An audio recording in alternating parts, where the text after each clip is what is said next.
Bueno, ¿qué tal a todos? Vamos a continuar donde lo dejamos el día de ayer. Sí, vamos a ver el apartado de nefropatología. Pues, tres, el último. Entonces, en este caso, lo que va a pasar es un tema en realidad muy corto, si ven la cantidad de enfermedades que hay, pero todo va envuelto o va alrededor de los quistes, ¿ok? Entonces, vamos a ver que el riñón, al ser una estructura productora de orina, si tenemos alguna alteración desde enfermedades congénitas hasta pacientes con terapia de reemplazo renal o tal vez aquel factor de riesgo que nos predisponga a que formemos quistes, los cuales estos quistes pues en su interior van a tener orina, ¿verdad? O un líquido seroso derivado de la misma orina. Y dilataciones como lo es la hidronefrosis. Y las dos enfermedades en realidad más importantes de este apartado son el riñón poliquístico autosómico dominante y autosómico recesivo, ¿ok? Las preguntas que les hacen en realidad van siempre son estas dos, ¿sí? Y rara vez preguntan de displasia, pero sí les preguntan acerca de la hidronefrosis. Entonces, para empezar, ¿sí? Las patologías de riñón poliquístico, ¿sí? Van a ser de predominio en niños y en adultos, ¿ok? Ahora, si es un paciente pediátrico, claro que al momento de que alguien sea recién nacido, pediátrico y tenga alguna patología en vía urinaria, en realidad, muchas veces a los niños, hay veces en las que si es un niño y tiene alguna infección de vía urinaria, no sé, y ahí les va, o sea, este es como que un dato como que importante que no les enseñan hasta pediatría. Los vamos a dividir en niños, o sea, de sexo masculino y en niñas. Ahora, si es en los primeros 3 meses de vida, si tú tienes un paciente masculino, es un niño con una infección de vía urinaria, tú a ese niño, dejando de lado que le pides un examen general de orina, le pides un cultivo para ver qué tipo de bacteria tiene en la orina, tú a este niño le vas a pedir un ultrasonido de toda la vía urinaria. ¿Por qué? Por el alto riesgo a que sea alguna malformación congénita, ¿sí? Si es una malformación congénita, predispone a un como mal drenaje de la orina o a un reflujo de la orina, ¿sí? Entonces, es la manifestación que nos dio una anomalía congénita fue con una infección de vía urinaria. Ahora, ¿cuándo nos vamos en realidad a dejar de pensar en una malformación de la vía urinaria o en una malformación congénita? Cuando ya va después de los 6 meses de vida y sobre todo las infecciones, pues claro que van a ser más frecuentes en las niñas, en realidad en todo el sexo femenino, por la distancia o la longitud que tiene la uretra y su proximidad, tanto en el triángulo anogenital con lo que es el ano, por la microbiota que tenemos normal en todo el tracto digestivo, y la distancia que hay entre uretra y vejiga, ¿ok? Entonces, aquí lo único que les estoy poniendo es 20% de los casos de enfermedad renal crónica se van a dar en niños, ok, sí, pero si tú tienes una enfermedad renal crónica en un paciente pediátrico, sí o sí tienes alguna malformación congénita, ok, desde una hipoplasia renal, alguna agenesia, sí, que nada más tenga o un riñón o sean riñones disminuidos de tamaño, o la displasia renal, que ahorita la vamos a ver, ok, que es una formación anómala del riñón, más no está disminuido de tamaño. Y en el caso de los adultos, un 10% va a ser secundaria a la enfermedad poliquística renal. Esta enfermedad poliquística renal es de tipo autosómico dominante que ahorita la vamos a ver, y si te das cuenta, es la minoría de los casos de enfermedad renal crónica. ¿Por qué? Porque ¿cuáles van a ser los que van a tomar un mayor papel en los adultos? Por ejemplo, enfermedad renal por diabetes, enfermedad renal por lupus o cualquier enfermedad sistémica que me produzca una enfermedad renal crónica, pero secundario ¿a qué? A una patología de base, ¿ok? No van a, es muy raro que tú tengas una enfermedad renal crónica en un paciente adulto por una nefropatía primaria, o sea que el verdadero problema sea el riñón, ¿sí? Ahora, empezando con los pacientes pediátricos, lo único que me interesa es el gen WT1 es el gen implicado en la diferenciación de toda la vía urinaria, sobre todo genitourinaria, porque también tiene involucro en vía genital. Entonces, lo que es toda la vía urogenital, a ver, sistema urogenital, yo lo que quiero que tengas en cuenta es, viene de una estructura intraembrionaria llamada mesodermo intermedio, ¿sí? O sea, supongamos que este es el abdomen de un paciente, de un niñito, perdón, en la vía, perdón, de manera intrauterina, vamos a hacerlo así, ¿ok?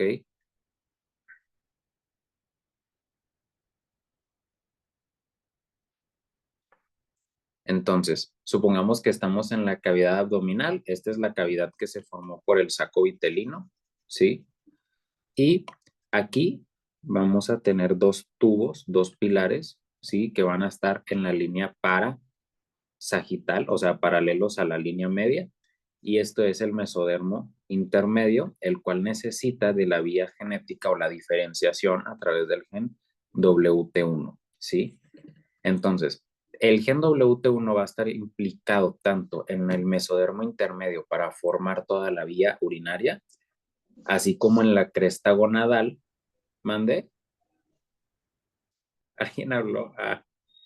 Así como en las crestas gonadales, ¿sí? ¿Para qué? Para poder formar gónadas tanto del sexo masculino, femenino, pero claro que cuando hablamos de crestas gonadales nos vamos a enfocar mucho en las presencias de diferentes hormonas, como por ejemplo la antimülleriana o la presencia de testosterona, con tal de todo lo que nos favorezca a la diferenciación sexual, pues apropiada, ¿no? Entonces, ¿por qué es importante el gen WT1? Porque va a estar implicado también en las neoplasias en pacientes pediátricos, como por ejemplo el tumor de Wilms.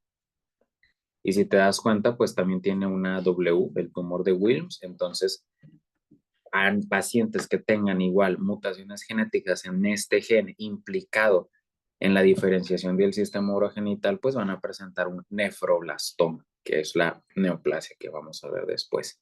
Entonces, después vean la secuencia de Potter, que ya es una secuencia o es un síndrome que se ha visto varias veces, ya lo platicaron en embrio. La genesia renal es básicamente no se formó, pero lo normal es que sea un riñón. Si no se forman ambos, pues ahí está el problema, ¿sí?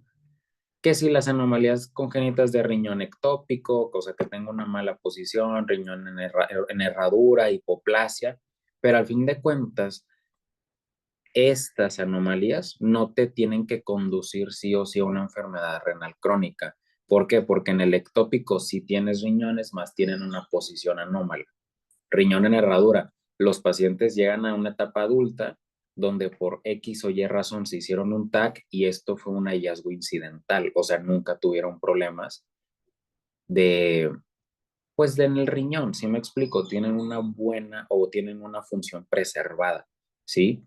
Obviamente el problema viene cuando tienen hipoplasia renal o, ¿cómo te vas a dar cuenta? Que hay una patología que no les enseñan aquí, pero que se le llama doble tracto de salida, donde tienes dos uréteres de un lado y en el otro lado nada más tienes uno. Entonces, cuando tienes un doble tracto de salida, esto predispone a infecciones y ahí es donde te das cuenta de que tienen anomalías congénitas, pero son anomalías congénitas como indoloras, o sea que no les producen en realidad ningún problema. ¿Por qué? ¿Cuáles son las que sí les van a producir problema? Cuando hablemos de enfermedades quísticas primarias, ¿ok? El origen primario nos está diciendo, el problema viene desde el riñón. Y ahí es cuando vamos a empezar a hablar. Número uno, del riñón poliquístico del recién nacido y del adulto, ¿ok? Entonces, las enfermedades quísticas, que te lo van a preguntar, causa número uno de enfermedad quística adquirida. Si en las opciones nada más viene el lito, tú vas a poner que es un lito, ¿ok? Una piedra en la vía urinaria. El lito, ¿ok? Nosotros tenemos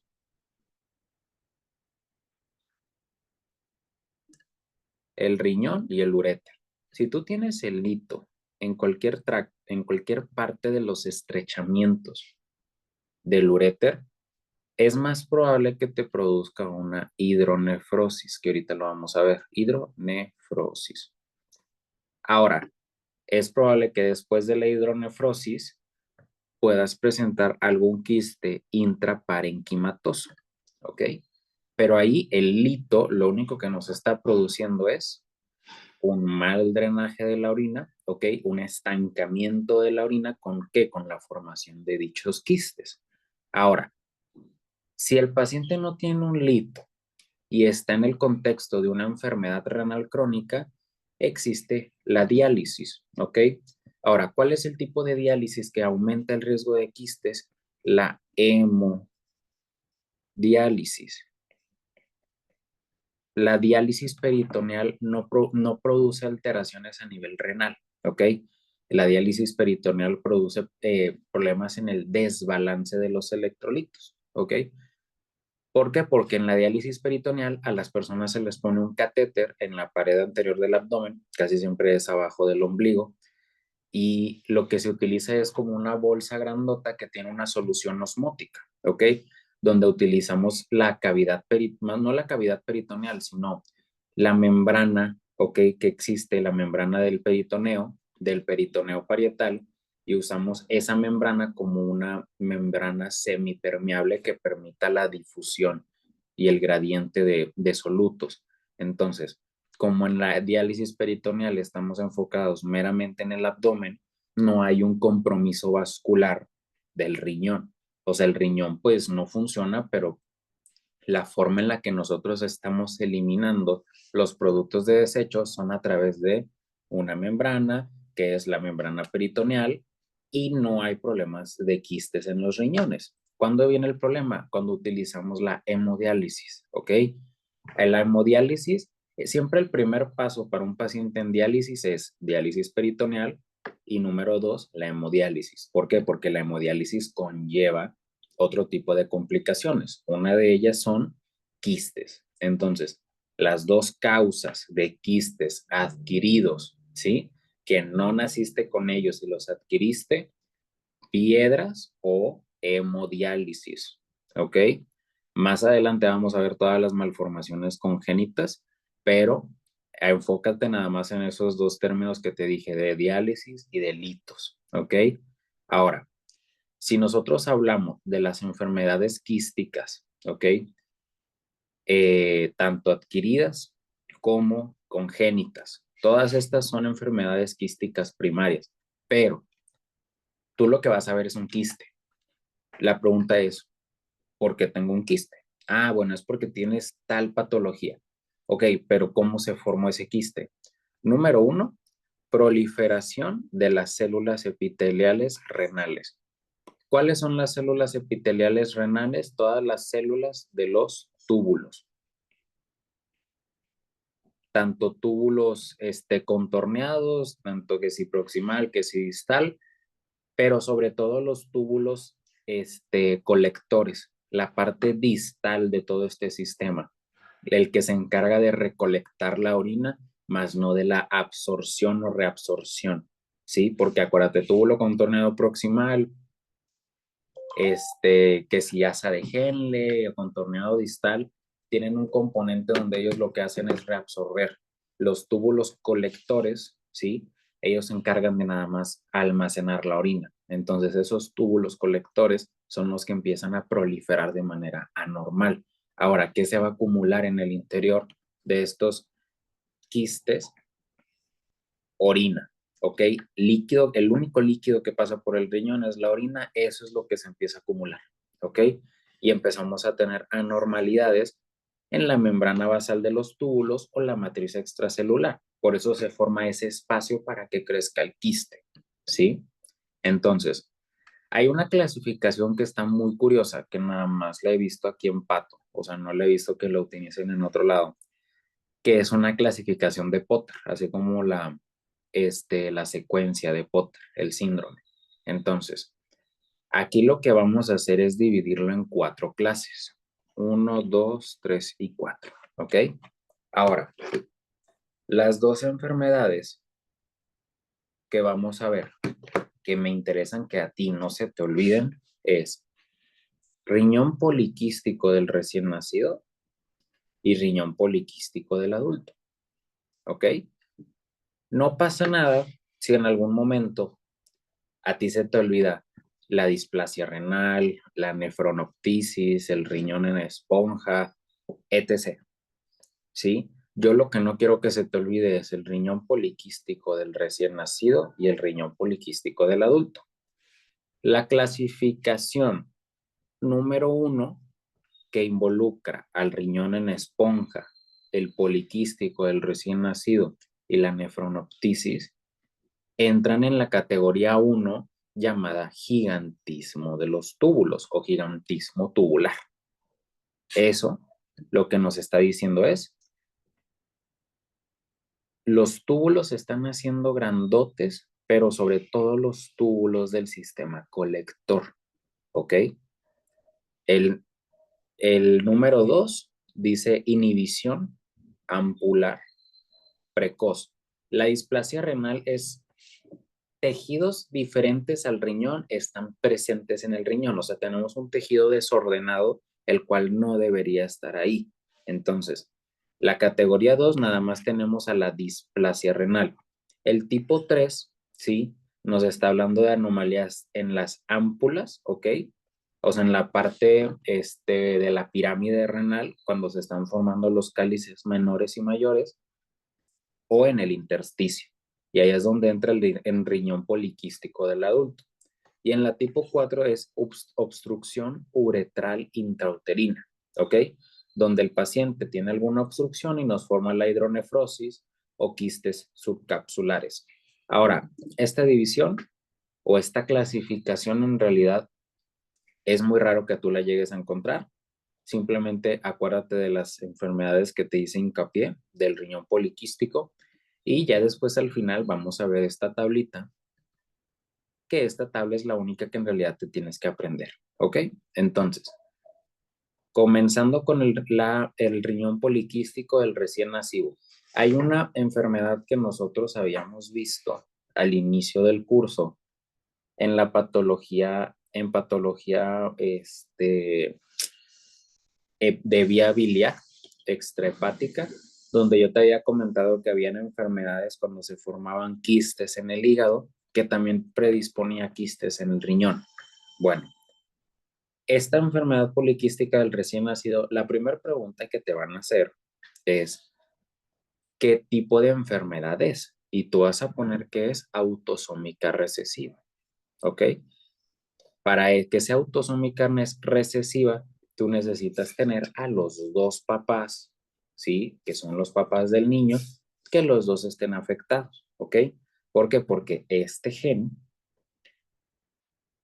es un gen que para que sea afectado tienes que tener una mutación en papá y en mamá. Si nada más tienes una mutación en papá o en mamá, bueno, no va a pasar nada, no se va a expresar la enfermedad. Tú tienes que tener una mutación completa de este gen por los dos papás. ¿Para qué? Para que no se codifique a la fibrocistina, ¿ok? Entonces el déficit sería de la fibrocistina, ¿sí? Esta proteína, lo que es la fibrocistina, va a afectar riñón, hígado y páncreas, ¿ok? Entonces, si no la tenemos, vamos a tener afectado el riñón, el hígado y el páncreas. Ahora, siempre que tú tengas una enfermedad autosómica recesiva, tú tienes que siempre estar pensando, ok, es un gen tan importante que el cuerpo lo que hace es, pues mejor lo hago un gen autosómico recesivo, o sea, lo hago un gen en el cual para que manifieste la enfermedad se tengan que ver dos alelos a nivel genético, dos alelos se tengan que ver afectados. ¿Por qué? Porque si es un gen muy importante y una proteína muy importante, si tengo una mutación en uno, como quiera sigo teniendo una parte saludable de ese gen y de esa proteína. ¿Ok? Entonces, si es autosómica recesiva esta enfermedad, tienes que entender que el pronóstico es muy malo. ¿Ok? ¿Por qué? Número uno, a la afectación poliquística va a ser en ambos riñones. Entonces, no vamos a tener ambos riñones de ese niño funcionando como deberían de funcionar. Número dos, fibrosis hepática, ¿ok? Los quistes, donde se formen quistes, se van a formar cicatrices, tejido para reparar la zona circundante de los quistes o el espacio o el tejido que se tuvo que destruir para que apareciera ese quiste, ¿ok? Entonces, empieza a haber fibrosis hepática, ¿ok? Afectación renal bilateral, fibrosis hepática. Y ahora, ¿tú qué crees que va a suceder en el recién nacido, donde ese recién nacido tiene unos pulmones, ¿ok? Llenos de líquido? ¿Por qué? Porque en la vida intrauterina los bebés no respiran, ¿sí? De eso tú te acuerdas. El bebé recibe los nutrientes por la arteria umbilical, ¿ok? Entonces, la causa, o sea, ¿cuál es la relación entre riñón y pulmón en el paciente, o sea, en la vida intrauterina?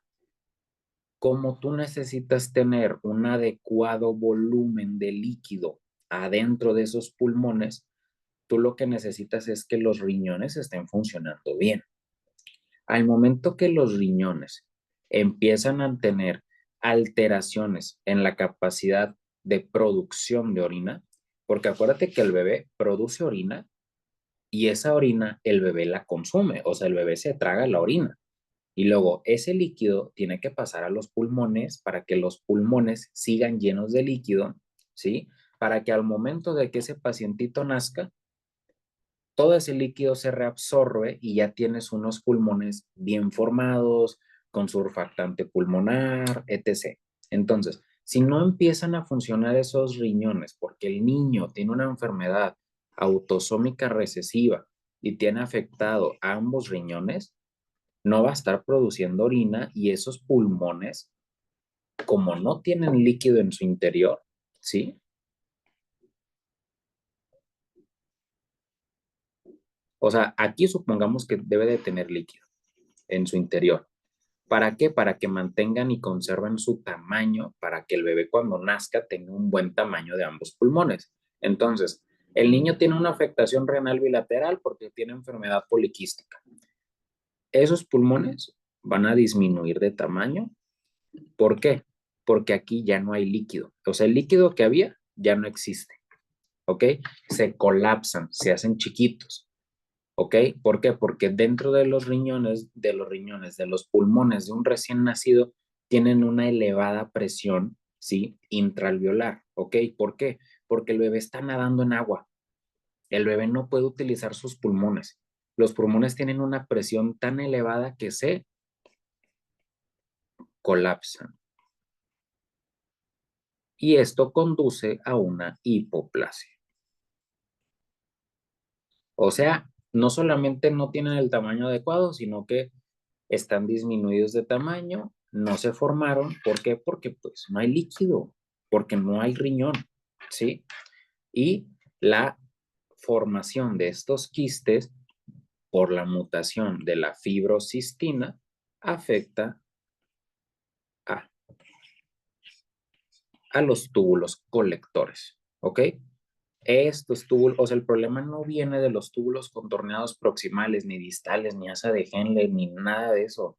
El problema viene en los túbulos que colectan pipí.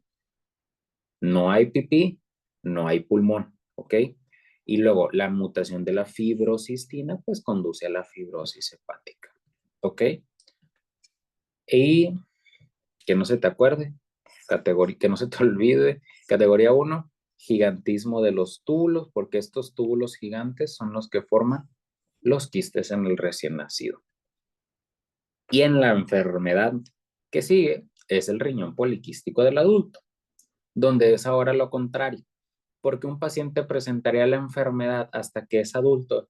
Pues porque no la, si es autosómico recesivo, la presenta al nacer. Si es autosómico dominante, la va a presentar a lo largo de la vida, ¿ok? Después, ¿sí? Muchas veces la gente no se da cuenta porque los síntomas se empiezan a presentar hasta los 20 o 30 años. El riñón mantuvo cierta función, o sea, no funcionó tan mal como para darme síntomas antes, pero empezó a presentar estos problemitas conforme la persona iba, pues, haciéndose de mayor edad o iba viviendo. Entonces, al ser una enfermedad autosómica dominante, tiene una afectación en dos genes, PKD1 y PKD2, ¿ok? Ahora, estos dos genes, sí, que lo que te tengo que decir es apréndetelos, no hay otra forma, simplemente tienes que saber que ambos genes son los que se ven afectados, puede ser uno, el PKD1, puede ser otro o pueden ser los dos, ¿sí? Y tienes que acordarte que el riñón poliquístico del adulto entra en la categoría 3, ¿ok? Anomalías ampulares e intersticiales. Entonces, eso ahorita vas a ver cómo tiene relevancia. ¿Por qué? Porque número 1, las nefronas que estén afectadas van a crecer. ¿Por qué? Porque se van a formar los quistes. Estos quistes van a comprimir el parénquima renal, produciendo enfermedad renal crónica. ¿Ok? Entonces, al inicio, yo te estaba diciendo que los pacientes no presentan la enfermedad luego, luego. Se tarda en establecerse esa enfermedad. Entonces, durante la etapa temprana, que ellos pues no tienen ningún problema, el parénquima, o sea, las nefronas, la unidad funcional del riñón, vamos ahí a empezar a ver que se entremezcla con pequeños quistes. En su etapa tardía, cuando ya tenemos muchos quistes, esos quistes van a hacer que el estroma o el tejido de sostén se empiece a fibrosar. Por eso aquí dice anomalías ampulares e intersticiales, porque el intersticio, el estroma, es el que se empieza a fibrosar en estos pacientes. Ahora, de las dos enfermedades, estas son las imágenes que vienen en tu libro, ¿ok? Esta y estas son autosómicas dominantes, ¿ok? O sea, así es como tú vas a ver el riñón de un paciente que sea adulto, ¿ok? Ahora, así se ve el riñón, ¿sí? Que se ve afectado en la infancia, ¿sí? Si nosotros los empezamos a comparar, los quistes son un poquito más pequeños en el pediátrico que en el adulto, ¿ok? Pero ambos, date cuenta cómo ambos tienen afectación tanto de la corteza como de la médula, ¿ok? Incluso yo te diría que los que tienen un poquito más de afectación medular es el del adulto y el del niño sí se respeta mucho la médula y se mantiene mucho en la corteza, ¿ok? Toda esa afectación. Y al momento de nosotros hacer la comparativa, quiero que te acuerdes que los que presentan más quistes a nivel hepático son los adultos, porque el niño presenta fibrosis y el adulto presenta quistes hepáticos. ¿Ok? Entonces, enfermedad poliquística en el recién nacido es autosómico recesivo, afectación de ambos riñones, ¿sí? Estas riñones, lo importante que tú quiero que sepas es, tiene diversas malformaciones en otros órganos, riñón, hígado y páncreas, ¿sí? empezamos a tener ausencia de tejido renal funcional, o sea, no hay tejido renal reconocible a simple vista. Y la clasificación de Potter, pues yo lo hice meramente para que tú me entendieras mejor, pero no pasa nada si no te acuerdas. Pero acuérdate que pues es clasificación tipo 1 porque se enfoca en los túbulos colectores. Ahora, en la enfermedad poliquística del adulto, autosómica dominante, igual, afectación bilateral, pero aquí puede que haya un poquito de tejido renal reconocible a simple vista. ¿Por qué? Porque la enfermedad se va a ir instaurando, o esa instalación de la enfermedad va a ser poco a poco, ¿sí? Tenemos una etapa temprana y una etapa tardía de la enfermedad. Por eso se reconoce un poco más ese tejido renal. Y aquí el paciente sí presenta quistes hepáticos e incluso aneurismas, ¿sí? Mira, nos venimos a la imagen, hablamos de la nefropatía poliquística del adulto, riñones multiquísticos de gran tamaño, quistes hepáticos y aneurismas saculares, o sea, el hígado presenta quistes y también tenemos aneurismas saculares, o sea, ve cómo las estructuras que se forman son muy similares, ¿sí? Desde afectación hepática, afectación de grandes vasos. ¿Cómo se va a manifestar la enfermedad en estos pacientes con riñón poliquístico del adulto? Número 1, hematuria. La clase que les grabé el día de ayer, toda hematuria de origen microscópico nos dice que es afectación del glomérulo, ¿ok? Dolor en el ángulo costovertebral o en los flancos, ¿sí? Infección de vía urinaria, ¿por qué? Porque podemos tener un reflujo de orina o como una estasis de la orina, porque esa orina se está acumulando dentro de los quistes y la orina se puede sobreinfectar, ¿ok? Y obviamente una hipertensión por un aumento de volumen, porque la orina no se está saliendo y se está acumulando y nos aumenta la volemia a nivel sistémico. Y estos pacientes desarrollan enfermedad renal crónica desde los 40 hasta los 60 años. En el caso de los pacientes pediátricos, ¿sí? Son riñones quísticos aumentados de tamaño, pero al nacer presentan fibrosis hepática y pues al ser una enfermedad autosómica recesiva tienen un grado mayor o de peor pronóstico y suelen morir en la lactancia o en la infancia. ¿Ok? Ahorita vamos a continuar con las demás. No sé quién está en la clase, pero ¿alguna duda?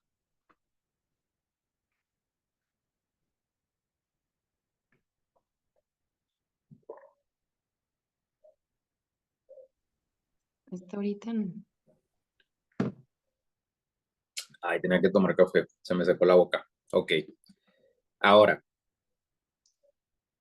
todo esto que vamos a estar hablando son quistes primarios, ¿ok?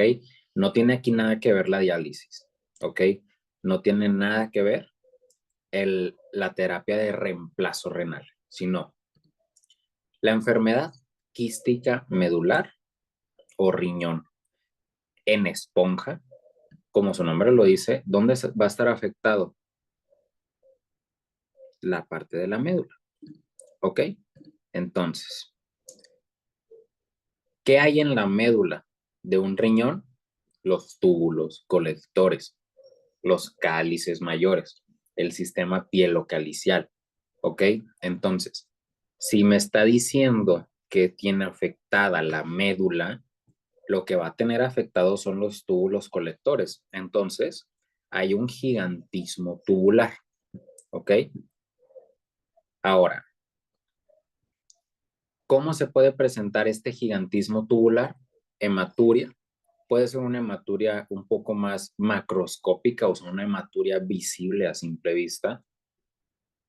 Hay un mal drenaje de la orina. Yo sé que son túbulos grandotes, pero siempre que tú tengas un mal flujo de la orina por alguna causa genética, siempre va a tener infecciones de vía urinaria o la formación de litos.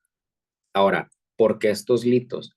Porque tenemos una complicación llamada nefrocalcinosis, ¿ok?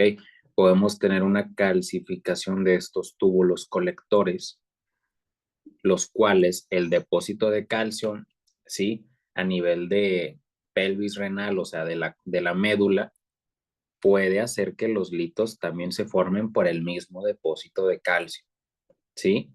Ahora, estos quistes a nivel medular van a estar formados del epitelio cúbico columnar, y el único epitelio cúbico columnar que tenemos es el de los túbulos colectores, ¿ok? De la parte distal de la nefrona. Nos venimos a la tablita. El riñón en esponja, afectación medular. Aquí viene riñón esponjoso, no tiene origen genético, ¿sí? Pero se forman quistes a nivel medular. Ahora, ¿qué es la orografía excretora? La orografía excretora no es un estudio de imagen que se haga normalmente. ¿Por qué? Porque tú necesitas de un medio de contraste a través de vía urinaria y tú necesitas estarle tomando, ¿sí? Es como una radiografía que tú le estás haciendo al paciente mientras le pasas un medio de contraste. ¿Por qué? Porque queremos ver cómo se está vaciando la orina.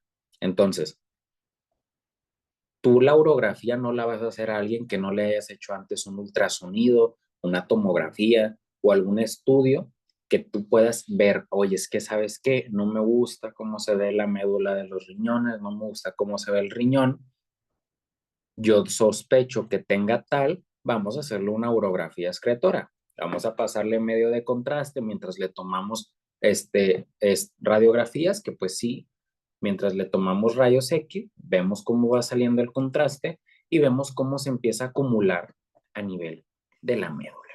¿Ok? Ahí, no se mueva. Entonces, hematuria, infección de vías urinarias y litiasis renal, por lo que ya te expliqué, y no tiene ningún problema asociado a enfermedad renal crónica, esta enfermedad. ¿Ok? Ahora, pasando a la nefronoptisis. ¿Ok?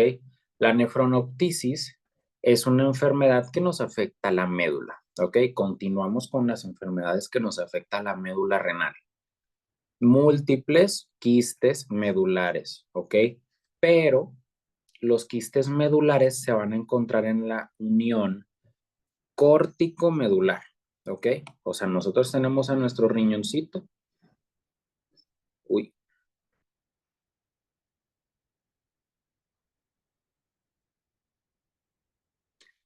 Tenemos la corteza, donde aquí tenemos a el glomérulo,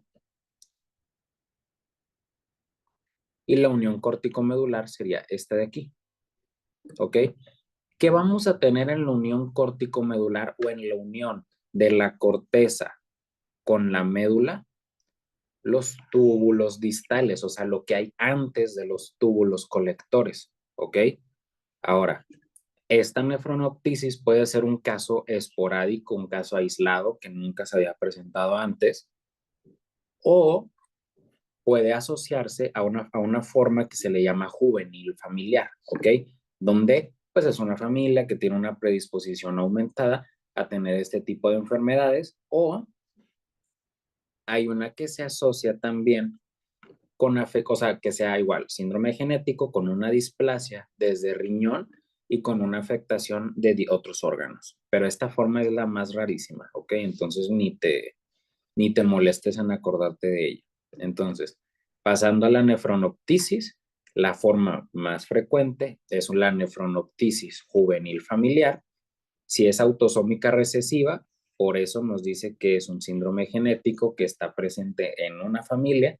Estamos en la unión córtico-medular, ¿sí? Y empezamos a tener una pérdida de sal porque no hay una reabsorción adecuada de la sal por los túbulos contorneados proximales, contorneados distales. Mucha sal en la orina, orinan bastante y puede haber un retraso del crecimiento, ¿ok? ¿Por qué? Porque te das cuenta que si tú estás perdiendo múltiples electrolitos en la orina, pues claro que puedes perder sal, puedes perder calcio, puedes perder potasio, puedes perder diversos electrolitos que nos van a afectar al crecimiento normal de los pacientes, sobre todo pediátricos, ¿ok? El hecho de que tú estés excretando electrolitos por la orina va a hacer que el riñón empiece a fallar y empiece a producir enfermedad renal crónica progresiva y que empieza en la infancia, ¿ok? Lo único que tú te tienes que acordar es, nos está afectando los túbulos distales en la unión córtico-medular, ¿ok? Qué feo riñón dibujé. Bueno, en fin, displasia renal. Esta es la que en realidad a mí me importaría que te acuerdes un poquito más después de estas dos, ¿ok? Del riñón poliquístico, ¿sí? No es, dudo bastante que te pregunten del el riñón esponjoso, la nefronoptisis, pero si no te preguntan de nefropatía poliquística, te pueden preguntar de la displasia renal, ¿ok? Entonces, ¿qué es la displasia renal? Es una anomalía en el desarrollo renal, ¿ok? Acuérdate que al momento de que se está formando el riñón, primero viene el mesodermo intermedio. Después de este mesodermo intermedio es cuando se empieza a formar que si el, ¿cómo era? Metanefros, pero el metanefros era la última forma, la última parte en la diferenciación embriológica. Al rato me acuerdo de las demás que había. Entonces, metanefros. Entonces, el problema va a venir embriológicamente en la diferenciación del metanefros, que sería la parte primitiva, a la parte madura. Entonces, vamos a tener un riñón primitivo, así decirlo. ¿Por qué? Número uno, túbulos indiferenciados, o sea, una mala diferenciación de los túbulos. No debemos de tener mesénquima en el riñón, o sea, el riñón se forma embriológicamente del mesénquima, del mesodermo intermedio, después el metanefros, y la idea es, con las vías de señalización intracelular, que es el gen WT1, se vaya diferenciando ese mesodermo o ese mesénquima de primitivo a maduro. Si no tenemos una buena diferenciación y tenemos mucho mesénquima primitivo en el riñón, vamos a tener la formación de ¿qué? De cartílago, porque el cartílago se forma de mesénquima, ¿ok? Pero este cartílago viene de mesénquima primitivo, ¿sí?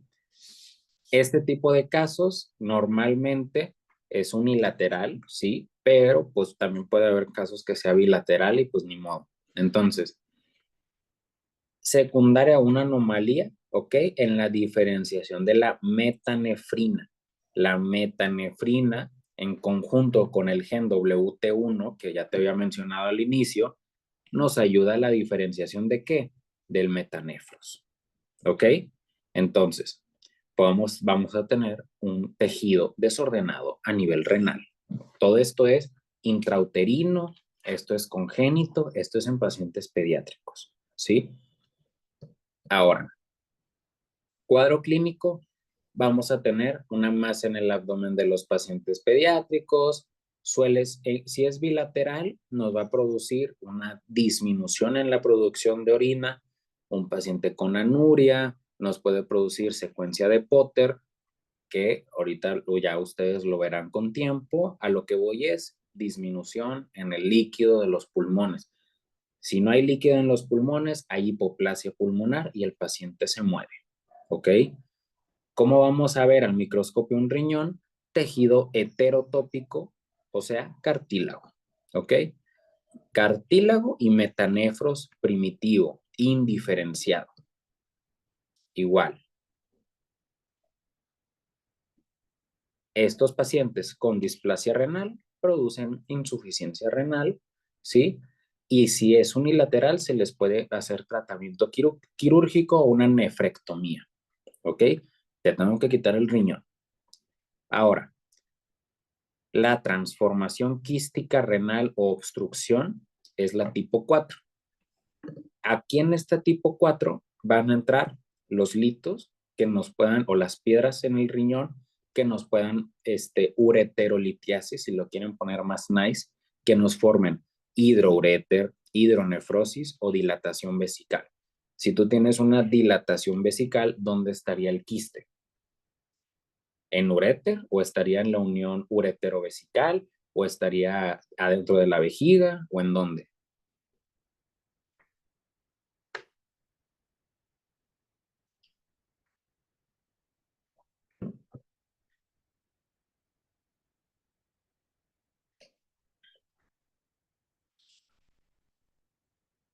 Porque yo quiero que tú tengas en cuenta es cualquier obstrucción en el tracto de salida, desde pelvis renal, desde uréter, desde unión ureterovesical o incluso litos a nivel dentro de la vejiga, nos van a producir obstrucción.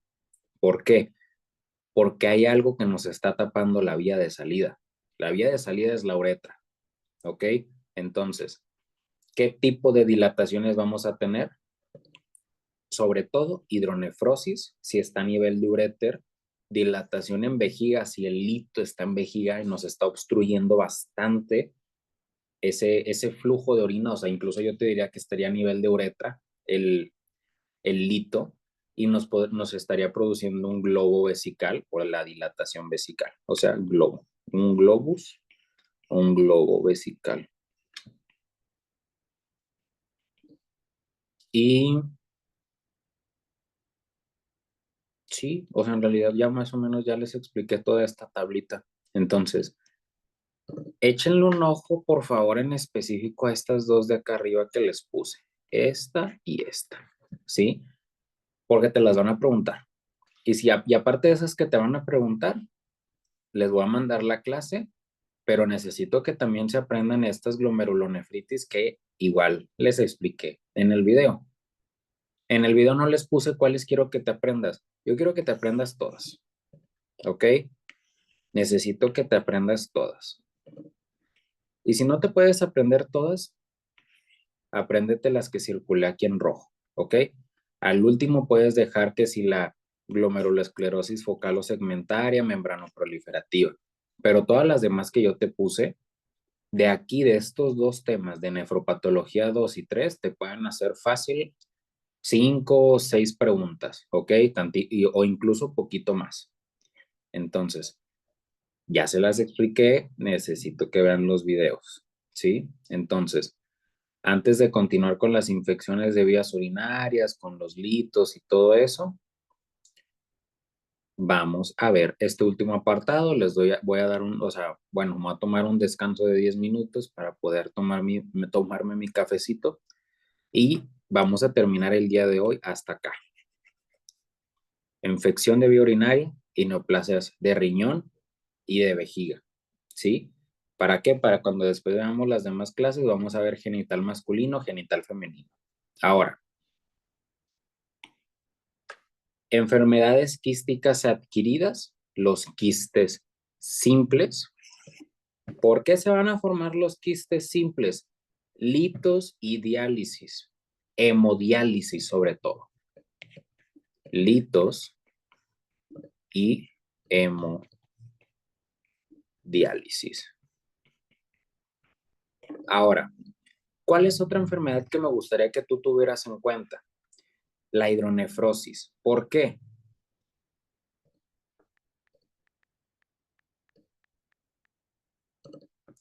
Porque la hidronefrosis, esta tabla yo te la puse en las notas que les estoy terminando. La hidronefrosis tiene grados. La hidronefrosis se cuantifica, ¿ok? La hidronefrosis es la dilatación del sistema pielocalicial, desde los cálices en la médula renal hasta el uréter, ¿ok? Normalmente la hidronefrosis, si está en los primeros 2 grados, o sea, grado 1 o grado 2, nada más lo único que hacemos es observarla, ¿ok? No nos alarma, no nada. El problema es cuando estamos hablando de una clasificación 3 o 4, cuando la pelvis renal está muy agrandada, los cálices están muy agrandados. ¿Y cuál va a ser el problema conforme los cálices se agranden? La corteza se comprime. Y ahí es cuando se nos empieza a afectar el riñón. Entonces, causa número 1 de hidronefrosis, los litos. ¿Ok? ¿Cuál es el problema cuando tenemos una hidronefrosis? La orina que esté presente en estos. Esta es una hidronefrosis clase 4, para empezar. O sea, la más grave que hay. Entonces, ¿qué sucede cuando dentro de todos estos quistes tenemos orina, la cual es una orina estancada, que no se está excretando? La hidronefrosis también se puede sobreinfectar y se nos complica el cuento. Entonces el paciente dejó de producir orina por compresión de la corteza, la orina se empezó a sobreinfectar, entonces aparte de oliguria o anuria por la gran hidronefrosis, tenemos una sobreinfección bacteriana, etcétera. ¿Ok? Síndromes genéticos que nos afectan el riñón. Estos dos síndromes te los van a preguntar. Número 1, el síndrome de von Hippel-Lindau y la esclerosis tuberosa. ¿Ok? El síndrome de von Hippel-Lindau es una enfermedad autosómico dominante cuando se ve afectado el gen VHL. Este gen lo vamos a mencionar cuando estemos hablando de cáncer renal, porque las neoplasias en riñón tienen mutación en este gen y se producen los carcinomas renales. El síndrome de von Hippel-Lindau nos produce en riñón carcinoma de células renales y quistes en páncreas, en riñón y en hígado, como si fuera la enfermedad poliquística del recién nacido, ¿ok? Nada más que este síndrome nos produce hemangioblastomas, ¿ok? Tumoraciones de vasos sanguíneos en retina, en cerebelo y en médula, ¿ok? No en médula ósea, sino en la médula espinal. Ahora, en la esclerosis tuberosa, ¿ok? Es el síndrome más característico porque ellos empiezan a tener estas tumoraciones en cara, estos fibromas o estos adenomas sebáceos, o sea, una proliferación de las glándulas sebáceas o una proliferación llamada angiofibromas, son fibromas vascularizados. ¿Cuál es el problema? Que en riñón nos producen una tumoración que contiene vasos sanguíneos, músculo liso y tejido adiposo. Angiomiolipomas, ¿ok? Y te van a preguntar, ¿cuál es la tumoración que presentan los pacientes con esclerosis tuberosa? Y tú vas a poner angiomiolipomas, ¿ok? Chécate después las demás manifestaciones. ¿Por qué? Porque pues, si te das cuenta, también presentan quistes en riñón, en hígado y en páncreas estos pacientes. Pero quiero que cheques también detenidamente qué producen sistema nervioso central, qué producen retina, qué producen pulmón. Pero los dos síndromes, von Hippel-Lindau y esclerosis tuberosa, tienen afectación renal. ¿Ok? En 10 minutos regreso, les voy a dar las infecciones de vías urinarias, que este tema, todos estos temas que hemos estado viendo, preguntas de pato, preguntas de nefro cuando están en noveno, preguntas de NARM, preguntas para toda la vida. ¿Ok? Entonces nos vemos en un ratito más.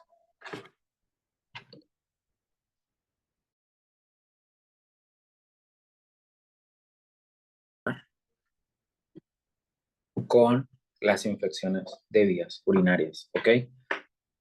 Tú, yo sé que ahorita estás en patología y el libro que te tienes de base es este librote de acá, ¿ok? Entonces, todas las enfermedades, todas las patologías, a mí no me interesa en lo absoluto. Vamos a hablar y vamos a ver los cambios histológicos, o sea, güey, eso es de un patólogo. A mí lo que me interesa es que tú tengas la panorámica base de las enfermedades, ¿ok? Yo lo que quiero es que tú veas a un niño así y tú sospeches de un síndrome y sospeches afectaciones a órganos.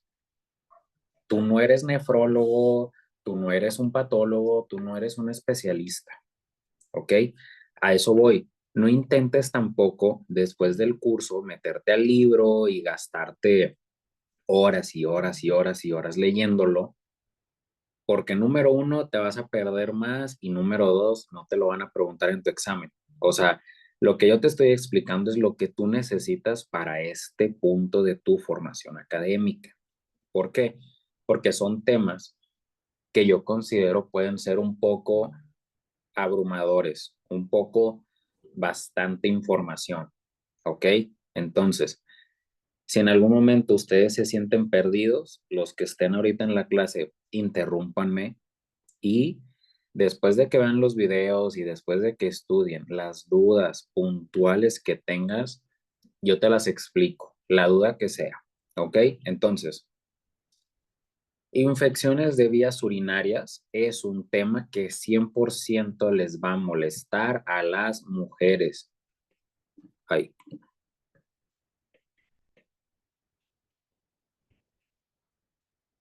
¿por qué? Porque ustedes, mujeres, conocen la anatomía de la uretra. ¿Cuánto mide la uretra en las mujeres? 2 a 2.5 centímetros. ¿Cuál es Ahora, yo lo que quiero que tú tengas en cuenta es esto de acá, ¿ok? Permíteme un segundo. Ay, ¿dónde está el libro?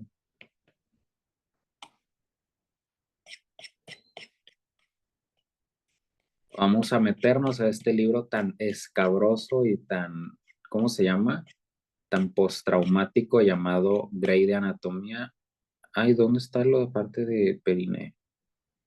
¿Estaba para abajo o estaba para arriba? Esta es cavidad abdominal, esto es tórax.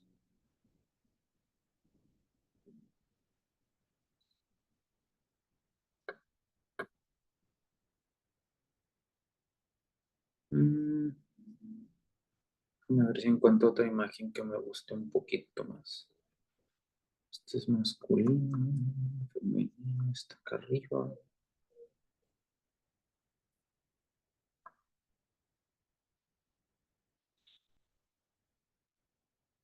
Vamos a usar esta imagen, pasa nada. ¿Qué es lo que yo quiero que tú, paciente femenina, doctora, doctor, tengas en cuenta? Esto. ¿Por qué? ¿Qué pertenece a esta estructura? Es la parte del centro tendinoso donde tenemos canal vaginal. Esto de acá, uretra. Esto de acá es el ano. Esto de aquí es el periné. Entonces, en el triángulo genital, la parte anterior es la urinaria, la parte posterior es la parte, pues, donde se hace popó. Aquí adelante pipí, acá atrás popó. ¿Cuál es el problema? La proximidad que existe entre el área anogenital con el meato urinario. Oye, ¿y esto qué tiene que ver con nosotros en patología?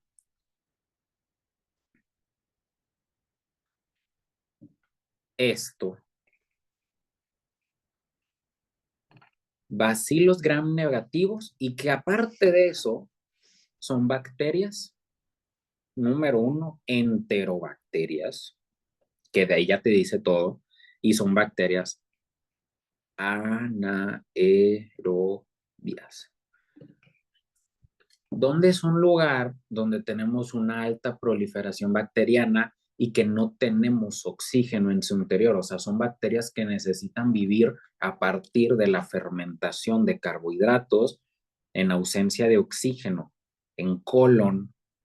Por eso las bacterias que producen infecciones de vías urinarias vienen de tracto digestivo. Por eso las mujeres presentan una mayor cantidad de infección de vías urinarias. Ahora, ¿cuándo nos vamos a alarmar más si una mujer tiene una cistitis o si un hombre tiene una cistitis en un hombre? ¿Por qué? Los hombres presentan 15 centímetros de uretra. La distancia entre el centro tendinoso, el ano, todo eso es la misma en hombres y en mujeres.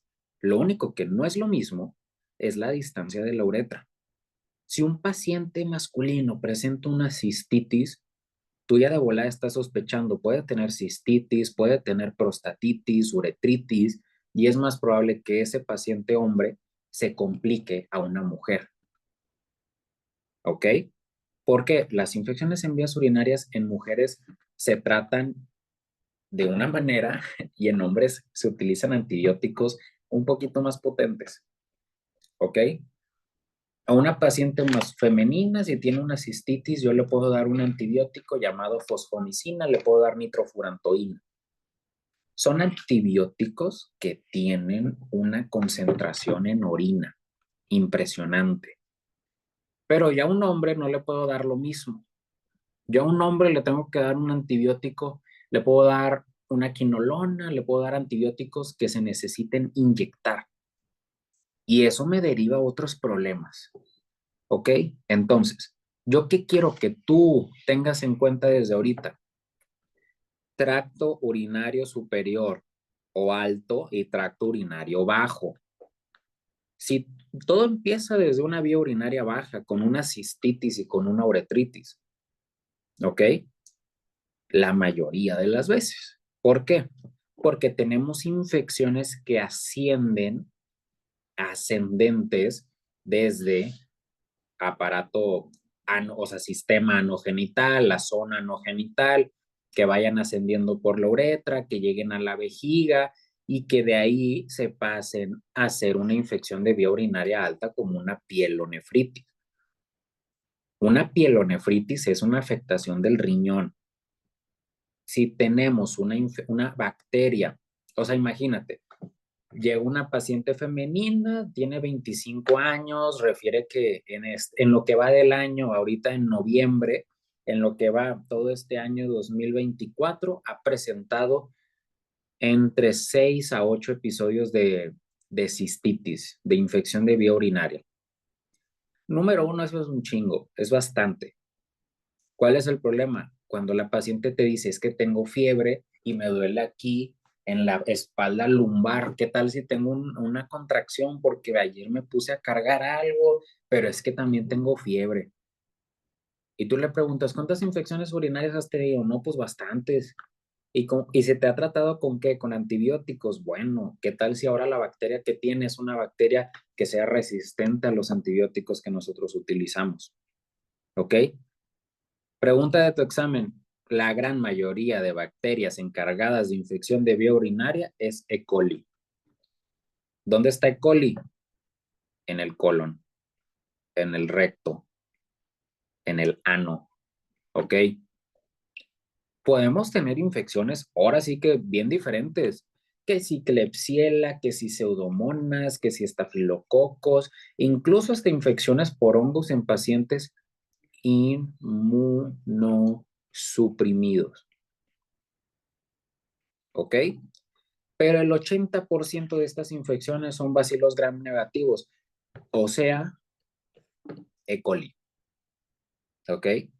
Entonces, vamos a empezar primero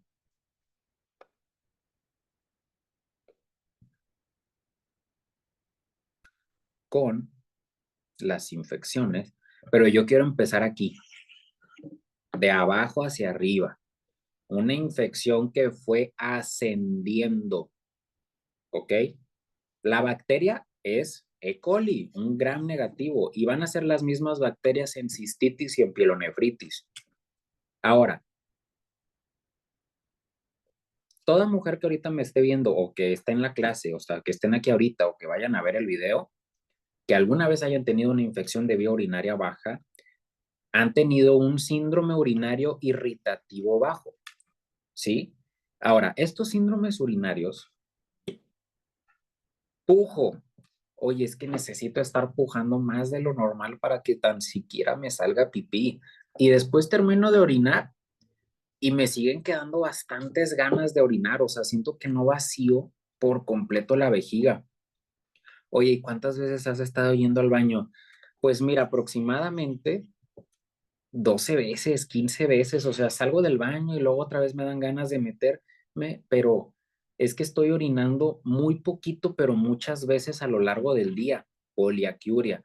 Oye, y luego aparte de eso, ¿no sientes como que apenas sientes ganas de hacer pipí y ocupas irte corriendo al baño porque sientes que se te va a salir la pipí? Sí, o sea, siento la urgencia de ir al baño. Y luego termino de ir al baño y todavía tengo como gotitas, o sea, ya la verdad manché mi ropa interior de gotitas por que a veces o se me sale la pipí sin querer o porque pujo mucho y me quedan esas gotitas.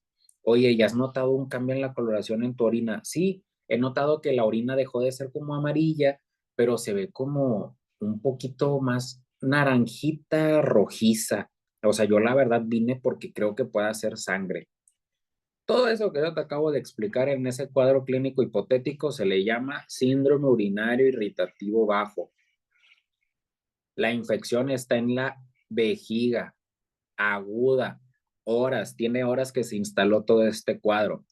¿Cuál es una complicación? Que ascienda el riñón. Y si asciende al riñón se le llama pielonefritis. ¿Ok? Ahora, la pregunta más obvia del mundo. Si el paciente tiene una pielonefritis, tú no vas a pensar que la bacteria llegó y se instaló al riñón porque tiene una bacteremia y porque la infección es hematógena y se están formando abscesos en el riñón. Güey, déjate de pendejadas. Toda pielonefritis viene de una infección de la vejiga hasta no demostrar lo contrario.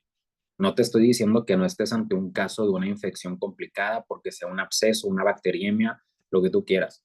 Vámonos de lo más simple, de lo más frecuente a lo más complejo. No vamos a pensar en cebras si escuchamos a un animal galopar. O sea, si tú escuchas y tú dices, ah, son caballos, pues son caballos, güey, no vas a pensar que son cebras. Si se ve como un pato, canta como un pato, camina como un pato, ¿qué es? Es un pato, ¿ok? A eso es a lo que voy. Infección de vía urinaria baja que se complica, todo empezó con una cistitis aguda y tenemos cistitis simple que se da en mujeres con una vejiga, infiltrado leucocitario. O sea, si tiene un infiltrado de polimorfonucleares y yo a esta paciente le pido un ego, ¿qué espero encontrar? Número uno, piuria. ¿Qué es la piuria? Leucocitos en la orina. Oye, cambio en la coloración de la orina. O sea, ¿qué va a presentar? Hematuria. Y luego hay otros estudios que se les llama esterasa leucocitaria. La esterasa es una enzima presente en los leucocitos que se están orinando. Y hay otro estudio que se le llama nitritos, que viene igual en el mismo ego, nitritos positivos. ¿Qué son los nitritos positivos? Productos de degradación que utilizan las bacterias, ¿sí? Para poder mantenerse vivas, empiezan a degradar, que si glucosa, lo que tú quieras. A lo que voy es, los nitritos son productos de desecho de bacterias presentes en la orina. La cistitis aguda hemorrágica, lo único que te está diciendo es una hematuria macroscópica que te está produciendo una hemorragia. Eso es una cistitis aguda, ¿ok? Si las infecciones, como en la paciente que te dije que ya tenía como 8 o 10, dos infecciones de cistitis, ¿tú qué vas a sospechar? ¿Que eso es agudo o que eso es crónico? Pues te está diciendo que ya tiene como 10 episodios a lo largo del año. ¿Qué más necesitas para que sea crónico? Infecciones repetitivas produce cistitis crónica. Litos en vejiga que tengan años ahí tratándose o más bien sin tratarse, produce cistitis crónica. Obstrucciones, ¿ok?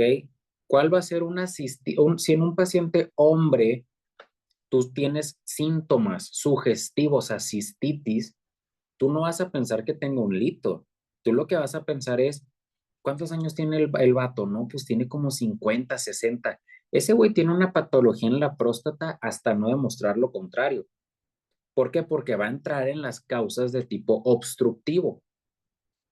¿Puede ser un lito? Sí, claro que puede ser un lito, pero piensa lo más frecuente, ¿sí? Si es una mujer, vamos a irnos a que pueda ser o una patología en útero que me está comprimiendo la vejiga, porque acuérdate que el útero está así y la vejiga está así. O sea, el útero cae en la vejiga, ¿ok? Entonces tienes que también sospechar causas de origen uterino, ginecológicas, en una mujer que tenga cistitis crónica. Y en un hombre, tú tienes a la vejiga y abajo está la próstata. ¿Y qué pasa en medio de la próstata? La uretra. Una hiperplasia prostática benigna o alguna tumoración, etcétera. Ahora, ¿qué te van a preguntar en una cistitis crónica? Los tipos de cistitis crónica. Por ejemplo, folicular, eosinofílica e intersticial. La cistitis crónica más frecuente es la cistitis intersticial, donde el intersticio, el mesénquima de la vejiga, se ve infiltrado por mastocitos. Pregunta de tu examen. ¿Cuál es el infiltrado predominante en una cistitis intersticial? Los mastocitos. ¿Y en qué capa? En la capa muscular. ¿Ok? Este cuadro clínico se le conoce como síndrome de dolor pélvico o síndrome de vejiga dolorosa, donde tanto hombres como mujeres presentan un dolor suprapúbico. Tócate la sínfisis del pubis, tócate el huesito que está en tu pubis arriba. O sea, el dolor va a estar en el hipogastrio, abajo del ombligo. ¿Ok? Es una cistitis crónica donde no necesariamente tenemos que tener la presencia de bacterias. Puede ser una inflamación crónica que se ha ido estableciendo y que existe a pesar de que no haya alguna inflamación o una infección actual. Esta inflamación crónica nos puede producir úlceras en cúpula de la vejiga, que se les denomina úlceras de Höner o Hunner, como les quieran decir.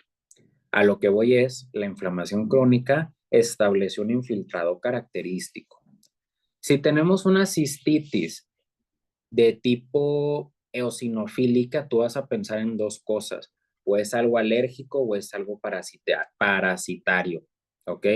Los eosinófilos van a estar presentes en la submucosa. ¿Cómo lo vas a sospechar esto? Hasta que no hagas un examen general de orina, ¿sí? Hasta que no le hagas una biometría hemática y encuentres eosinofilia, hasta que no le hagas una cistoscopía, o sea, que le metas una cámara directa a la vejiga y puedas evidenciar algo, ¿ok?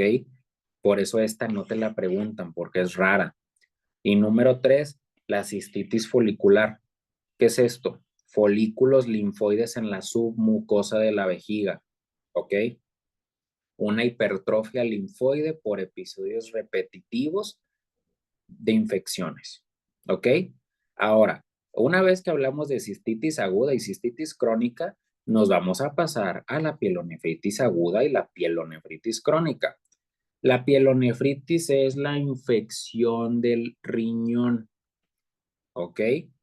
¿Cómo se le conoce a una pielonefritis? Es una nefritis túbulo-intersticial. O sea, lo que está inflamado son los túbulos y el intersticio. ¿Y qué dice aquí? Complicación de una infección de vía urinaria baja. O sea, el paciente que tenga una pielonefritis ya tiene una infección de vía urinaria complicada. Al paciente con una, o sea, tú nada más ponte a pensar, tienes bacterias en el riñón. El riñón recibe el 20% del gasto cardíaco, o sea, recibe una gran cantidad de sangre. ¿No crees que esas bacterias puedan pasar a la sangre y que te produzca una infección complicada? Claro que se puede, ¿ok? Entonces, en una pielonefritis aguda, tú lo que primero tienes que sospechar es esto, bacterias que colonizaron y entraron a vejiga y que tengas alguna alteración en el esfínter uretero-vesical. Este esfínter que tenemos aquí, lo único que debería de permitir es el flujo de arriba hacia abajo. No debería de permitir el flujo de abajo hacia arriba. Entonces, una alteración en este esfínter con un reflujo urinario de vejiga hacia uréter nos va a producir un reflujo de orina de manera intrarrenal. ¿Por qué? Porque va a estar entrando la orina a través de los cálices mayores y nos va a empezar a afectar la corteza. ¿Ok? Para este punto, nuestro paciente va a tener una infección complicada y todo esto se va a traducir en una fiebre con dolor en el ángulo costovertebral, ¿ok? en fosas renales, abajo de donde termina la pared torácica posterior y donde tenemos la columna, en la parte lateral de la zona lumbar, ahí se encuentra el dolor costovertebral. Ahora, ¿qué factores nos pueden predisponer a una pielonefritis o en quiénes vamos a pensar? Número uno, pacientes mujeres que hayan tenido episodios previos de cistitis.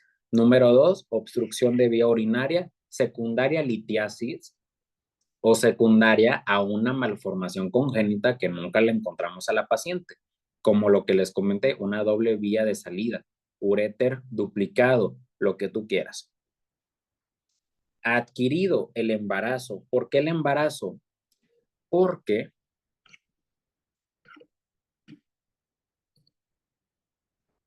¿dónde está la imagen que quiero? Vamos a buscarla.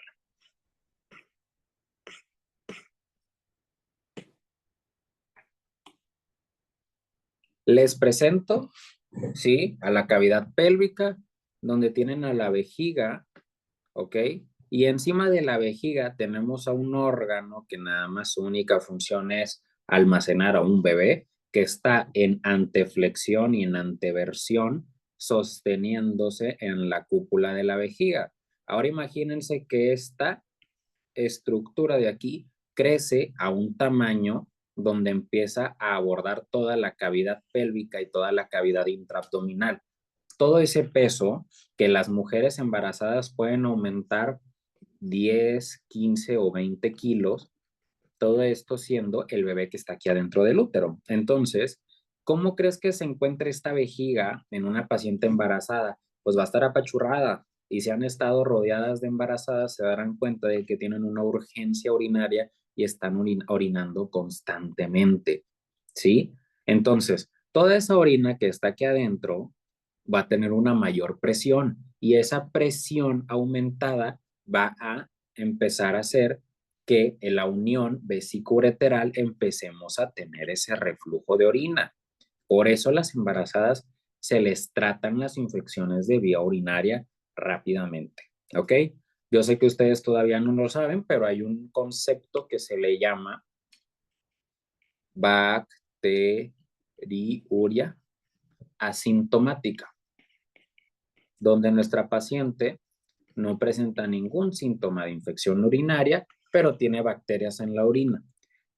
¿Ok? Si ustedes ahorita, mujeres, 20 años, adultos jóvenes, presentan esto, no se les trata. A eso de que tú tengas bacterias en la orina no se te va a tratar. ¿Por qué? Porque no tienes síntomas. No hay necesidad de exponerte a ti a antibióticos. ¿Cuál es el problema? Que en una embarazada sí se le tiene que dar tratamiento antibiótico. ¿Por qué? Porque eso aumenta el riesgo de tener un parto prematuro. Nos aumenta el riesgo a tener contracciones uterinas y que esas contracciones se asocien tanto a abortos como un embarazo pretérmino. ¿Ok? Diabetes mellitus, pues nos va a complicar cualquier tipo de infección. Entonces, las infecciones en pielonefritis hay de dos. O asciende, que es lo que ya te expliqué, o desciende o de manera hematógena a través de las arterias renales empieza a llegar a ambos riñones. Ahora, una vez dicho eso, las infecciones hematógenas nos van a producir pequeñas infecciones o abscesos llamadas abscesos focales y estas lesiones son de tipo puntiforme, así. Y si es de tipo ascendente, nos va a producir abscesos o infecciones focales en los polos renales. ¿Ok? Pregunta de tu examen. ¿Ok? Ahora, ¿cuáles son las complicaciones de las pielonefritis? Número uno, pionefrosis. ¿Qué es la pionefrosis? Pus en el sistema pielocalicial, o sea, en donde se está juntando la orina, o sea, una pionefrosis. Pus. Número dos, colecciones de pus, abscesos perirrenales, ¿sí? Punto número 3, necrosis papilar renal, que es una complicación extremadamente rara y solamente frecuente en diabéticos. ¿Ok? Ahora, pielonefritis crónica Si yo te digo que la pielonefritis de tipo ascendente produce infecciones en los polos renales, pues claro que va a tener cicatrización en la zona donde presentaba las colecciones de pus o los sitios de infección. Entonces, cicatrización, sí, en la parte de los polos. ¿A qué se va a asociar una pielonefritis crónica? Obstrucciones urinarias de repetición, episodios agudos de cistitis urinaria o infecciones repetidas en pacientes con diabetes o cualquier tipo de nefropatía que nos esté haciendo un reflujo urinario. ¿Ok? Ahora, ¿qué otra cosa yo quiero que tú tengas en cuenta?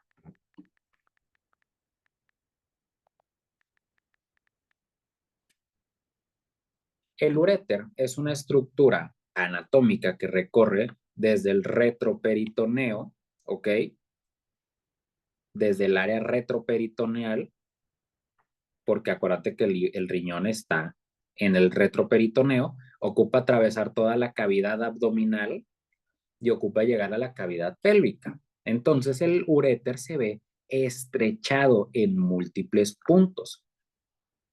Punto número 1, el primer estrechamiento es en la unión, sí, en el sistema pielocalicial, ¿ok? En la unión de los cálices con la pelvis renal. El segundo sitio de estrechamiento, yo sé que tú te acuerdas, los uréteres pasan en la división, ¿sí? De la arteria ilíaca, ¿ok? O sea, la ilíaca se bifurca en las ilíacas comunes y después se bifurca en ilíaca externa y en ilíaca interna. En la bifurcación de ambas ilíacas, tanto externa como interna, pasa por en medio del uréter. Ahí también se estrecha y se va a estrechar cuando entra la vejiga. Entonces, esos sitios nos predisponen a la formación tanto de litos por obstrucción urinaria y tanto a reflujo urinario. ¿Ok? Es lo único que tú te tienes que acordar. ¿Sí? Tenemos obstrucción y tenemos reflujo. Y lo que ya te había explicado en las pacientes embarazadas, el esfínter uretero vesical se va a ver horizontalizado cuando entra el uréter a la vejiga. Entonces, las pacientes con embarazos van a tener, número 1, episodios de cistitis aguda. Número 2, aumenta el riesgo de tener cistitis crónica. Número 3, aumenta el riesgo de tener pielonefritis. Y número 4, nos puede producir pielonefritis crónica si las infecciones y el reflujo continúa. ¿Ok? Ahora, después, chécate la morfología de cómo se ve un riñón con pielonefritis crónica. Lo único que me interesa es que yo quiero que veas cómo los túbulos se atrofian, el intersticio se fibrosa y se inflama de manera crónica. ¿Con qué? Con mononucleares. Número 3, los vasos sanguíneos se van a esclerosar, se van a fibrosar. ¿Por qué? Porque todo daño inflamatorio se ocupa cicatrizar. ¿Ok? Y el glomérulo puede seguir funcionando, pero el glomérulo también se puede esclerosar o se puede fibrosar. Quiero que cheques después la pielonefritis santogranulomatosas porque una vez me la preguntaron y ya después de ir no la he visto que la pregunten, pero pues más vale estar seguros, ¿ok? Para poder pasar con la uropatía obstructiva. ¿Qué es la uropatía obstructiva? Los litos de los cuales te he estado hablando todo este rato, ¿ok? Ahora, los litos, las piedras urinarias,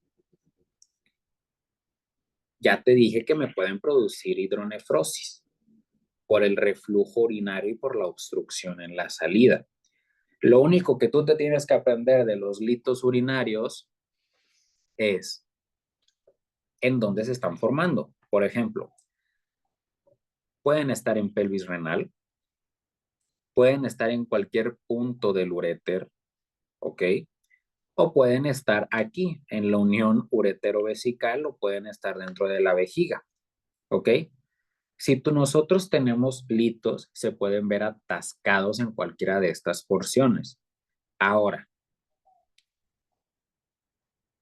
¿qué otra cosa necesito que tú te aprendas? de abajo hacia arriba. Si tú tienes una estenosis en la uretra, si tú tienes una próstata con hiperplasia prostática benigna o un cáncer de próstata, o si en vejiga tenemos alguna tumoración, algún cálculo, una litiasis, o tenemos una vejiga neurogénica, todo eso que yo te estoy hablando nos está diciendo que la orina no se está saliendo de manera apropiada, no se está vaciando. Y eso nos está propiciando a reflujo urinario. ¿Qué otras causas tenemos también de reflujo urinario? El embarazo, tumoraciones como un cáncer de cervix, fibrosis del retroperitoneo, podemos tener papilomatosis, podemos tener inflamación, lo que tú quieras. Pero no solamente tú te claves que la obstrucción urinaria es por litiasis. ¿Es lo más frecuente? Sí, pero si no encuentras litos, búscale algo más. O sea, indaga, ¿ok? ¿Qué te van a preguntar en tu examen? Bien sencillo, ¿de qué están formados los litos? El 80% de los litos van a estar formados a través de calcio, ¿ok? Sobre todo fosfato de calcio. El resto puede ser de oxalato de calcio, ¿ok? Causa número uno de por qué los litos están formados de calcio, porque hay un término que se le llama hipercalciuria, asintomática. ¿Ok? Esta es la causa número uno de hipercalciuria y de litos. Número dos, litos formados a través de cristales de struvita o de apatita. Estos son litos formados por bacterias, las cuales degradan a la urea. ¿Cuál es una de las bacterias que degrada la urea? Proteus, formando cálculos coraliformes. ¿Ok? Te van a preguntar, es una paciente que tú ves en un estudio de imagen que tiene un cálculo en forma coraliforme. ¿Ok? ¿Cómo coraliforme? Acuérdate de los cuernos de los venados y de esos animales que tienen como ramificaciones. Bueno, eso es un cálculo coraliforme y están formados de struvita o de apatita. ¿Cuál es la bacteria que más frecuente se asocia a este tipo de litos? Proteus. El otro resto puede estar formado de ácido úrico o de cistina, ¿ok? Pero estos últimos dos son raros. ¿Cuál es el cuadro clínico de una infección de vía urinaria? Hematuria. ¿Por qué? Porque el lito va a ir destruyendo la mucosa por donde está pasando y va a haber el síntoma de cólico renal. El cólico renal es la distensión del uréter, de la pelvis renal, con un dolor muy, muy intenso. ¿Ok? Chécate después esta tablita y te va a decir el por qué los litos están formados de calcio o el de qué están hechos la gran mayoría. Yo lo que quiero que veas es, ve cómo el 70% o el 80% está formado a través de calcio, ¿ok? Ahora, pasando a las tumoraciones, tenemos tumoraciones renales y tumoraciones en vejiga o en el tracto urogenital, ¿ok? Después de ahí me voy a detener en próstata y eso lo vamos a ver otro día porque próstata ya va a pertenecer al aparato genital masculino. ¿Ok? Ahorita yo nada más te voy a mencionar las neoplasias de riñón y de vejiga que sí te van a preguntar. ¿Ok? Los tumores renales son raros. ¿Ok?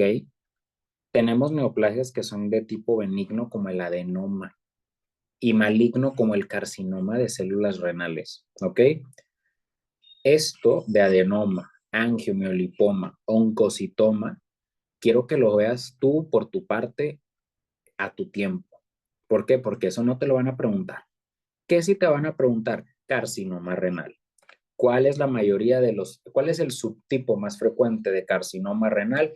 El carcinoma de células claras. Ve cómo está en el 70 al 80%. Es una tumoración presente en pacientes de 60 a 70 años, hombres sobre todo, y se va a asociar a mutaciones genéticas en específico en el gen de von Hippel-Lindau. Este es el gen que te van a preguntar que, ¿cuál gen se encuentra mutado en un carcinoma de células claras? El gen de von Hippel-Lindau, ¿ok? El segundo subtipo más frecuente es el carcinoma papilar, en un 10 a un 15%. El carcinoma papilar presenta alteraciones en los cromosomas 7 y 17. ¿Ok? Entonces, pregunta de tu examen. ¿Cuál es la mutación genética o las alteraciones en un paciente con carcinoma papilar? Bueno, tú le vas a poner trisomía en el cromosoma 7 y cromosoma 17. ¿Ok? Así como mutación en el gen MET. MET papilar, ¿ok? En el de células claras, que es el más frecuente, el único gen afectado es el gen de von Hippel-Lindau, así como de lesiones en el cromosoma 3. Eso sí te lo van a preguntar para que no se te vaya a olvidar. Ahora, la triada clásica del carcinoma renal es la sintomatología más rara que te puedas imaginar porque solamente está presente en el 10% de los casos. Son pacientes con dolor costovertebral, masa palpable en el mismo ángulo costovertebral y hematuria, sangre presente en la orina. Solamente está presente en el 10% de los casos, pero la gran mayoría de los pacientes van a presentar al menos uno de estos síntomas. Uno, ¿ok? Ahora, el carcinoma de células claras se ve así. Por eso se le dice células claras, porque quiero que veas el citoplasma que contiene estas células y cómo se ve totalmente blanquecino. El citoplasma está claro porque tiene colágeno en su interior. Pregunta de tu examen, ¿a partir de qué células está formado el carcinoma de células claras? Del epitelio del túbulo contorneado proximal. ¿Ok? Es lo único que te van a preguntar. El carcinoma papilar son estas papilas de aquí, ¿sí? Se presenta por afectación cromosómica en cromosoma 7, 17, cromosoma y la activación del gen MET, ¿ok? Formando papilas, pero se origina a partir del túbulo contorneado distal, ¿ok? Todos los demás carcinomas de riñón no te los van a preguntar. Ahora, pasando con las tumoraciones uroteliales. Cuando yo te diga tumoraciones de urotelio, tú vas a estar pensando en el epitelio urotelial, que es un epitelio de transición. ¿Ok? Entonces, vamos a estar pensando desde pelvis renal, ureteros y vejiga. ¿Ok? La gran mayoría de los tumores uroteliales son en vejiga. ¿Ok? Por eso nada más ahorita te voy a decir las tumoraciones en vejiga. ¿Por qué? Porque si yo te digo, ay, bueno, es que el carcinoma urotelial en pelvis renal es rarísimo, es rarísimo. Y los factores de riesgo para formar este carcinoma son los mismos que en el cáncer de vejiga. ¿Ok? Por eso ve esta imagen. El principal lugar para cáncer urotelial es directamente en la vejiga. ¿Ok? Los tumores en vejiga se van a dividir en dos, papilar o plano. ¿Ok? La mejor imagen para yo describirte es esta imagen. Esta es una vejiga totalmente normal, saludable. ¿Cuál es la cosa? ¿En qué paciente se va a dar más frecuente este tipo de carcinoma? Número 1, hombres. ¿Ok? Número 2, factores de riesgo modificables para desarrollar cáncer de vejiga. Tabaquismo. Te van a preguntar cuál es el factor predisponente más comúnmente asociado al cáncer de vejiga. Tabaquismo. Ahora, en el cáncer de vejiga o en todas las neoplasias uroteliales tenemos, así como en el riñón, aquí también se pueden formar papilas y ve cómo se forman todas estas estructuras papilares. Pero aquí también podemos tener un carcinoma in situ o un carcinoma plano, porque ve cómo no se están formando las papilas aquí afuera, sino que se está infiltrando. ¿Ok? Segundo punto importante, Aquí está la membrana basal y todo esto que tú estás viendo aquí es músculo liso, que es muy importante a tener en cuenta al momento de estadificar el cáncer de vejiga, ¿ok? Mutaciones genéticas importantes. Bueno, en el caso de las tumoraciones papilares, tenemos mutación en el gen RAS y en el receptor 3 del factor de crecimiento de fibroblastos. Y en el caso de los carcinomas planos, tenemos mutaciones en P53 y en el gen RB. Igual, todo eso viene aquí arribita, ¿ok? Ya te hablé cómo las lesiones precursoras a formar un carcinoma infiltrante son las papilas o el carcinoma urotelial plano o in situ, ¿ok? ¿Cuáles son los síntomas que nos va a estar provocando un cáncer en vejiga? Bien sencillo. Sangrado, nos va a producir síntomas urinarios irritativos bajos, similares a una cistitis, pero lo que predomina aquí es la hematuria, ¿ok? ¿Cuáles van a ser los genes implicados? Ya te dije, en RAS y el factor de crecimiento de fibroblastos, ¿ok? Pero, ¿cuáles más se pueden ver implicados? El gen CDKN2, ¿sí? Que ese gen está involucrado en los tumores superficiales y en los tumores invasivos tenemos la mutación en P53, ¿ok? Y después de que tú ya tengas el acúmulo de mutaciones con las lesiones preinvasoras, ya después de eso se puede formar el cáncer infiltrante. Y al momento de que se dice cáncer infiltrante es porque empezó a infiltrar el músculo liso, ¿ok? Es la única estructura que nos importa para poder definir si es invasor o no. Ahora, en el carcinoma, ¿sí? Lo que más importa es saber en dónde está ubicado, ¿ok? Ahorita vamos a hablar del carcinoma en su variante papilar, ¿sí? Y después te hablaré de la variante del carcinoma plano, ¿ok? En la parte papilar, quiero que tengas en cuenta en cómo solamente un 10% va a ser de tipo invasivo, o sea, de alto grado. La gran mayoría va a ser de bajo grado y no va a tener una invasión hacia el músculo liso.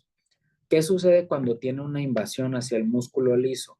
Número uno, muchas células atípicas, muchas mitosis y se va a formar sobre todo en el trígono vesical. El trígono vesical está formado por ambos esfínteres ureterovesicales y en la porción de la uretra, siendo el trígono vesical, ¿ok? Entonces, ¿qué es lo que nos va a decir que es una variante de alto grado? La invasión que tiene al músculo liso de la vejiga, ¿ok? Eso es lo único que tú tienes que tener en cuenta del carcinoma papilar, ¿ok? ¿De qué está formado el carcinoma papilar? Está formado de células de transición, o sea, de urotelio, el 94-95%. ¿Por qué? Porque si está formado de un epitelio plano estratificado sería un carcinoma espinocelular, pero es rarísimo, así como de células glandulares que te puede formar un adenocarcinoma. Pero si a ti te preguntan de qué están formadas las neoplasias en vejiga, urotelio, urotelio, células de transición, ¿ok? Mutaciones genéticas en el tipo papilar, receptor 3 del factor de crecimiento de fibroblastos y en el gen RAS, ¿ok? Ahora, pasando con el carcinoma plano, o sea, este de aquí, ¿sí? El carcinoma plano es inmediatamente de alto grado, a diferencia del papilar, que una pequeña porción de los papilares son de alto grado, ¿ok?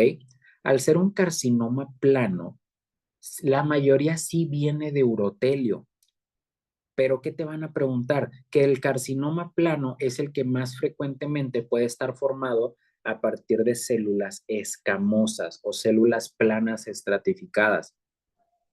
¿A qué se ve asociado? Se ve asociado a una infección parasitaria crónica llamada esquistosomiasis. pregunta de tu examen, ¿ok? Puede estar formado también a partir de células glandulares que forman un adenocarcinoma, pero suele ser extremadamente raro, ¿ok? Entonces, después tú vas a checar qué es el papiloma, qué es el papiloma invertido, que al final de cuentas es lo mismo, o está hacia afuera o está hacia adentro, pero son muy raros, ¿ok? Lo que yo quiero que siempre tengas en cuenta son el carcinoma urotelial, si es papilar o si es plano, ¿sí? Y después de eso, de que ya vimos que el número uno de procesos neoplásicos es en vejiga, el segundo tipo o el segundo lugar o la localización que le sigue es el urotelial, aquí arriba.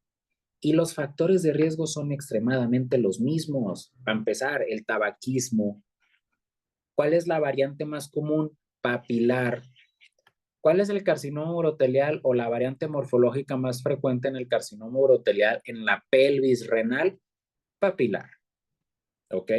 Factor de riesgo modificable más frecuentemente involucrado en este tipo de neoplasias, fumadores. Cuadro clínico, hematuria, exactamente el mismo que en el carcinoma de vejiga.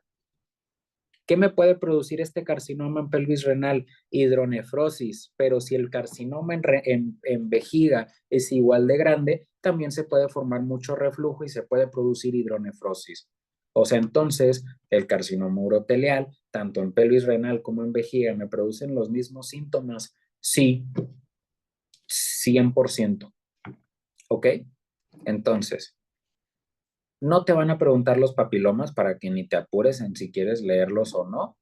Y hasta ahí terminamos el día de hoy. ¿Por qué? Porque ya vimos infecciones, ya vimos litiasis, ya vimos cistitis, ya vimos las neoplasias en riñón y las neoplasias en vejiga, que es lo que yo te acabo de mencionar, es lo único que te van a preguntar.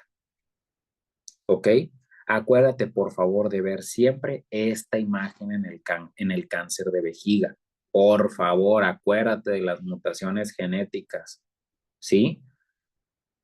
Y quiero que también tengas en cuenta de que en vejiga es o una lesión plana o una lesión papilar exofítica, ¿ok? Y los demás tumores, la mayoría van a ser derivados en vejiga de urotelio, ¿sí? Por favor, acuérdate de los tipos de lesiones, que si es plano, que si es exofítico, ¿sí? Siempre una lesión plana, o sea, esta de aquí, un carcinoma plano infiltrante, va a ser formado a partir de una hiperplasia plana. Una hiperplasia que me formó una displasia y esa displasia me formó el carcinoma urotelial in situ. Y esa secuencia es la misma en las lesiones papilares. Primero se formó un papiloma. Después del papiloma se formó una hiperplasia papilar. Después de esa hiperplasia papilar, las papilas empezaron a presentar cierta displasia y empezaron a tener un bajo potencial maligno. Y a partir de ahí empezó a formarse el carcinoma urotelial papilar y dependiendo de bajo grado o de alto grado. ¿Ok? La secuencia de eventos es la misma. Una hiperplasia, una displasia, un carcinoma. Lo único que cambia es si se formó una papila o se formó un carcinoma plano infiltrante. ¿Ok? El día de mañana yo tengo guardia, entonces los voy a ver hasta el día lunes, que ya vamos a empezar con enfermedades de aparato genital masculino, ¿ok? ¿Dudas o preguntas? Déjame ver quién está en la clase. ¿Dudas o preguntas? Dani, Isabela. No sé si les quedó duda en algo.